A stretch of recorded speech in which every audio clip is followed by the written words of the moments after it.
In this section, we are going to learn what types of jobs you can do after you finish your studies and your certification in counseling. There are basically two main routes. First is to do individual practice and second is to work with an organization.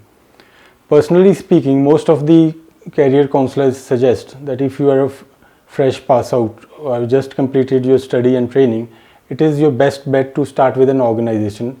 There are obviously many reasons for that. First of all, you don't have any real experience. You might have studied well and you might have been a very brilliant student, but the real world has a lot of different requirements.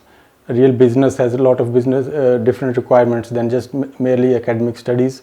So it is better that you have your experience dealing with clients, and the best way to start is to join either a person who is already an established psychologist or counselor, or work with an organization like an hospital where you have exposure to lots of clients, giving advice to lots of clients. And later on, maybe after a couple of years, when you feel that you are confident enough to handle your own business, you can just start your own setup. So these are the two basic routes which you can follow. Also, let's talk about some of the specializations which you can choose while working as a counselor. Like even doctors have their specialization. There are ENT specialists, there are heart specialists, diabetic specialists and so on.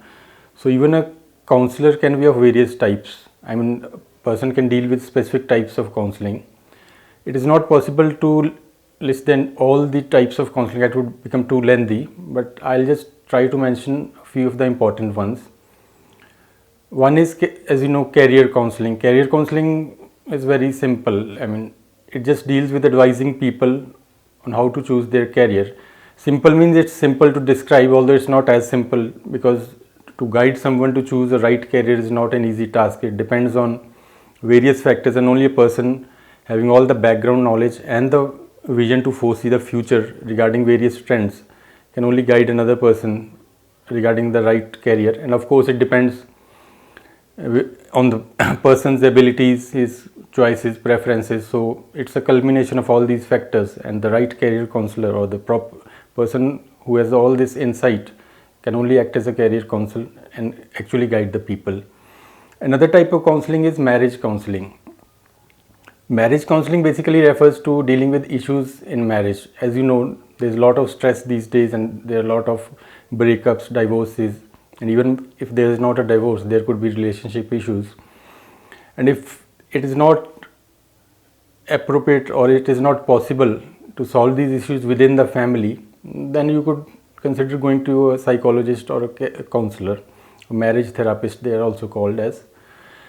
Here I like to point out the difference between the Western culture and the Eastern culture. In the East, we usually used to still have a lot of joint families, and although I know many of you, the people from the new generation, would simply shirk at the idea of a joint family, but I can tell you there are lots of benefits and lots of psychological advantages which the Western world doesn't have, generally speaking, to a large extent. So that is one of the reasons for a larger number of marriage breakups, divorce. Anyways, without going into any cultural comparisons, I would like to say that marriage counseling is also an important aspect of counseling, where you try to resolve people's issues. Even in government, there are marriage counseling and services available in women's cells and all.